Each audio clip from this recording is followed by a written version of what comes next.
Hello my friends and welcome back to my channel. It's now for the third time that I'm revisiting HDR in Red Dead Redemption 2, and I have to say, every time when I'm doing this, it's getting better because I'm using better tools, I have more experience on how to test HDR, and I find better locations where I can actually analyze HDR. And after a lot of analyzing, after a lot of testing, after a lot of playing around with the settings in the game, my conclusion in regards of HDR in Red Dead Redemption 2 is actually straightforward.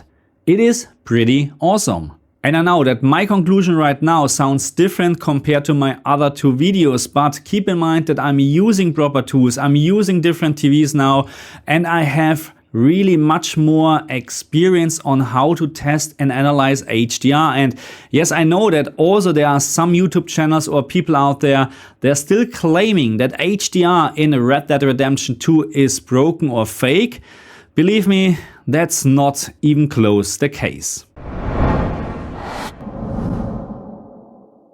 And because there are many people out there, they're claiming that games like Cyberpunk, Red Dead Redemption 2 or Alan Wake 2 having a very bad HDR implementation, let me make one thing very clear. If your monitor screen TV can't display HDR in the correct way, then don't blame the game. In my opinion, the bare minimum to enjoy HDR is actually an LGCX with a maximum peak brightness of around 700-800 nits. Everything below this specs from an LGCX I would not consider as a proper HDR monitor. But now let's move on and let's talk about HDR in Red Dead Redemption. And as always, we need to start, or we should start, with the HDR settings what we have in the game. So keep in mind, this game does not support the HDR system level calibration on your console or the PC. And when you open up the HDR calibration options in Red Dead Redemption 2, you can find three different settings. HDR Style, which you can change between cinematic and game. Then you have the peak brightness setting and the paper white setting. And the most important setting in the HDR calibration screen is the HDR Style, and you must change this from cinematic to game to have actually a proper HDR experience. Because if you wouldn't change this from cinematic to game, you would have a very, powerless or lifeless picture, because there's actually not really much going on in regards of the HDR maximum peak brightness, because the maximum peak brightness then with cinematic enabled would be limited to the maximum brightness set on the paper white settings. And believe me, this is not a great experience when we're talking about HDR. So again, change the HDR style from cinematic to game, and then you can enjoy proper HDR peak brightness in specular highlights. And then we have the peak brightness setting, which is responsible for the maximum peak brightness in specular highlights. This setting is the maximum brightness setting of your TV screen and monitor. What I found is that in regards of this setting, the PC version and the PlayStation 5 version, the PlayStation 4 version is reacting differently. But no worries at all, I will explain later what is exactly the difference. And last but not least, we have the paper white setting, which is responsible for the average picture brightness in this game. So I will talk about all those settings again in my recommendations. Now, I would say let's move on and let's talk about HDR black level floor. And I know that many people keep saying that HDR is washed out in Red Dead Redemption 2, but according to my findings, this is just not the case. The game is more than capable of outputting 0 nits, and this is happening very often in the game as well. And if we're now considering the fact that the game is more than capable of outputting 0 nits, that means that in situations like this here, where the screen or the picture looks a little bit washed out, we have to talk about creator's intent. So that's not an issue with HDR black level raise or with the HDR black level floor. That's just right now the creator's intent to make the picture look a little bit more foggy. And my final conclusion in regards of the HDR black level floor in Red Dead Redemption is that if we like to complain about the HDR black level floor, then it is more likely because in some situations, especially on the PC and during cutscenes, I found it has a little bit of HDR black level crush. On the PlayStation 5 I found you can see slightly more details, but again this is complaining on a very high level. The HDR black level floor in Red Dead Redemption is pretty much spot on. And after we established that the HDR black level floor is spot on in this game, we have to talk about the HDR specular highlights, because we need to have two qualities in a game to have proper HDR. First of all, great HDR black level floor, which is given in this game. And then second of all, we need to have very nice looking bright specular highlights.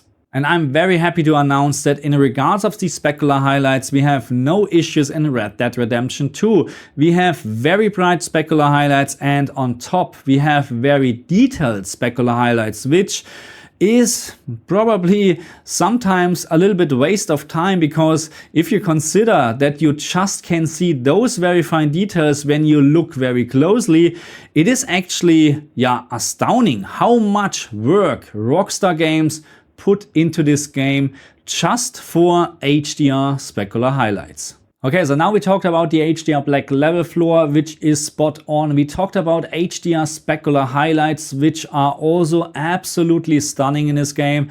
What is actually missing? Color, HDR color, and here I have actually bad news. And as many other games, Red Dead Redemption 2 is hardly using any HDR color space. There is just a very minor use of the DCI PS3 color space and even less use of the BT 2020 color space. And in my opinion, it would be wrong to call the HDR implementation in Red Dead Redemption 2 fake or broken just because of the fact that this game is not using the HDR color space more often. So let's do a quick summary before me moving on to my recommended settings. In regards of the HDR implementation, I'm actually very happy, because after analyzing the game in a proper way, I found that we have no problem at all with the HDR implementation. There's a great HDR black level floor, and we have specular looking specular highlights actually. So this is all what we want in a good HDR implementation. Of course, we would like to see maybe a little bit more of the HDR color space, but again,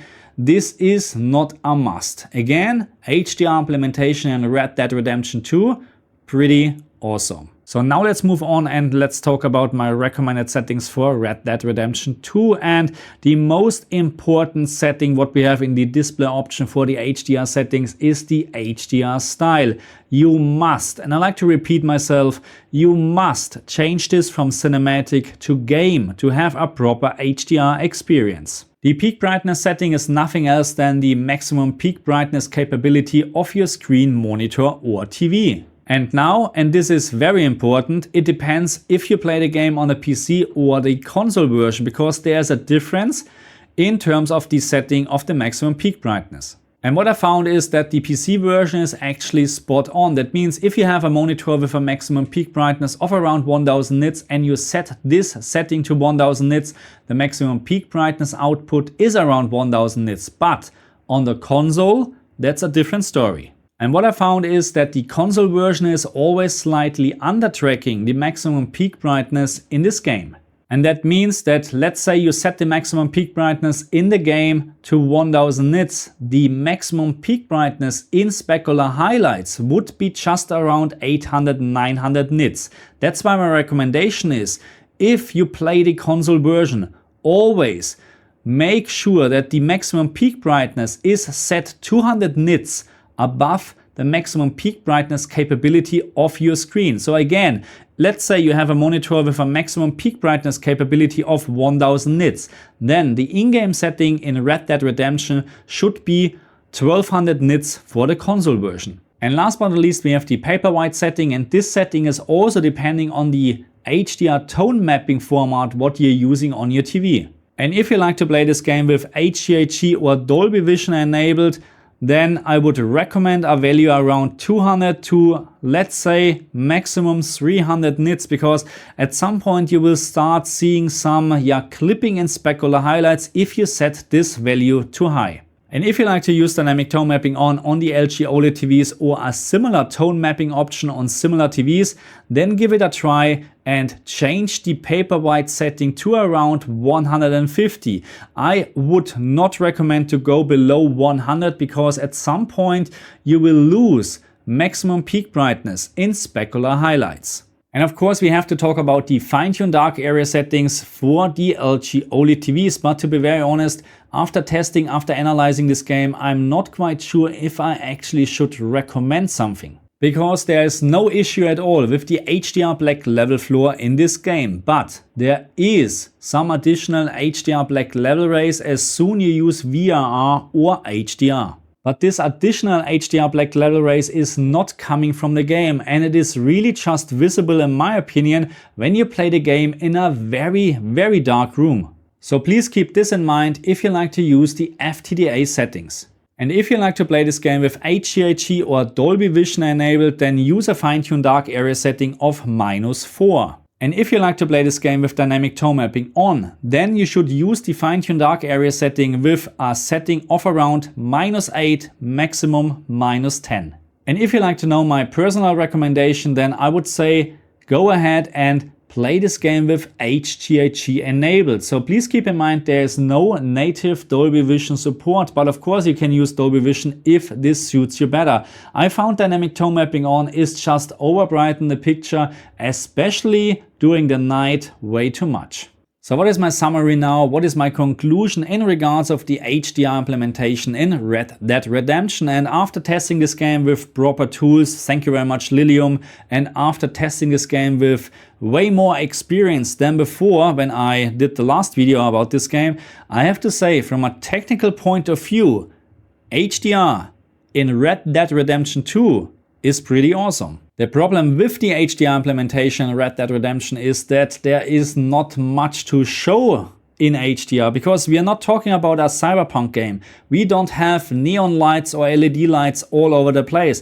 Most of the time we're talking about candles, and yeah, for this, when we're considering this fact, HDR looks pretty well in Red Dead Redemption.